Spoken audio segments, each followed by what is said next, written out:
हार की चोरी। एक बार की बात है, बादशाह अकबर ने अपने बेगम के जन्मदिन के लिए बहुत ही खूबसूरत और बेशकीमती हार बनवाया था। जब जन्मदिन आया तो बादशाह अकबर ने वह हार अपनी बेगम को तोहफे में दे दिया, जो उनकी बेगम को बहुत पसंद आया। एक दिन बेगम साहिबा ने वह हार गले से उतारकर एक संदूक में रख दिया। जब इस बात को कई दिन गुजर गए तो एक दिन बेगम साहिबा ने हार पहनने के लिए संदूक खोला, लेकिन हार कहीं नहीं मिला।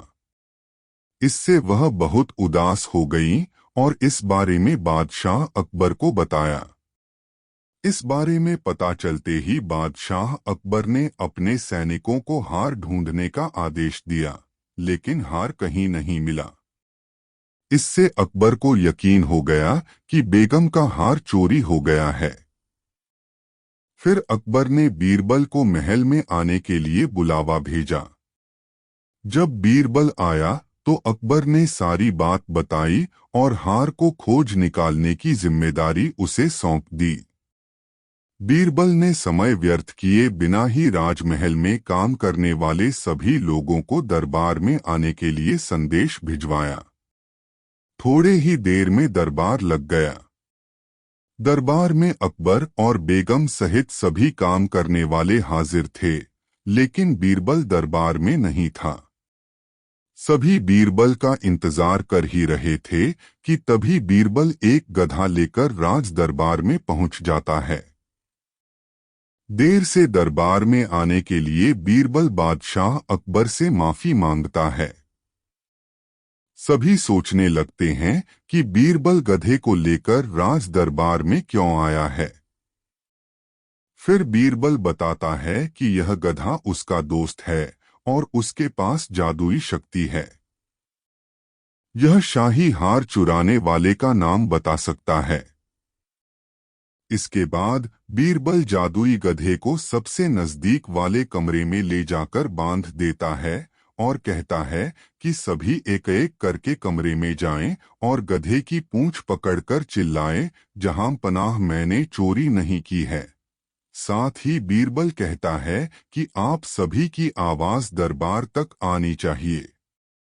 सभी के पूंछ पकड़कर चिल्लाने के बाद आखिर में गधा बताएगा कि चोरी किसने की है। इसके बाद सभी कमरे के बाहर एक लाइन में खड़े हो गए और एक एक करके सभी ने कमरे में जाना शुरू कर दिया। जो भी कमरे के अंदर जाता तो पूंछ पकड़कर चिल्लाना शुरू कर देता, जहां पनाह मैंने चोरी नहीं की है।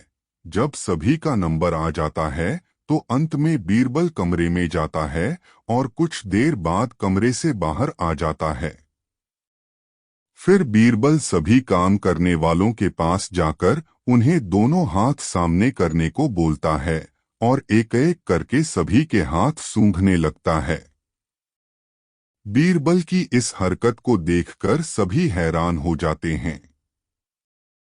ऐसे ही सूंघते सूंघते एक काम करने वाले का हाथ पकड़कर बीरबल जोर से बोलता है, जहां पनाह इसने चोरी की है। ये सुनकर अकबर बीरबल से कहते हैं, तुम इतने यकीन के साथ कैसे कह सकते हो कि चोरी इस सेवक ने ही की है? क्या तुम्हें जादुई गधे ने इसका नाम बताया है? तब बीरबल बोलता है, जहां पनाह यह गधा जादुई नहीं है। यह बाकी गधों की तरह साधारण ही है। बस मैंने इस गधे की पूंछ पर एक खास तरह का इत्र लगाया है। सभी सेवकों ने गधे की पूंछ को पकड़ा, बस इस चोर को छोड़कर। इसलिए इसके हाथ से इत्र की खुशबू नहीं आ रही है।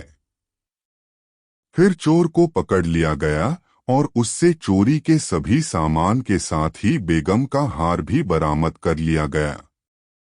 बीरबल की इस अक्लमंदी की सभी ने सराहना की और बेगम ने खुश होकर बादशाह अकबर से उसे उपहार भी दिलवाया।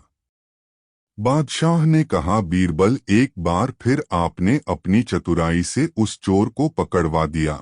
शुक्रिया बीरबल, शुक्रिया। यह कहानी यही बताती है कि बुरे काम को कितना भी छुपाने की कोशिश करो, एक दिन सबको पता चल ही जाता है। इसलिए बुरे काम नहीं करने चाहिए।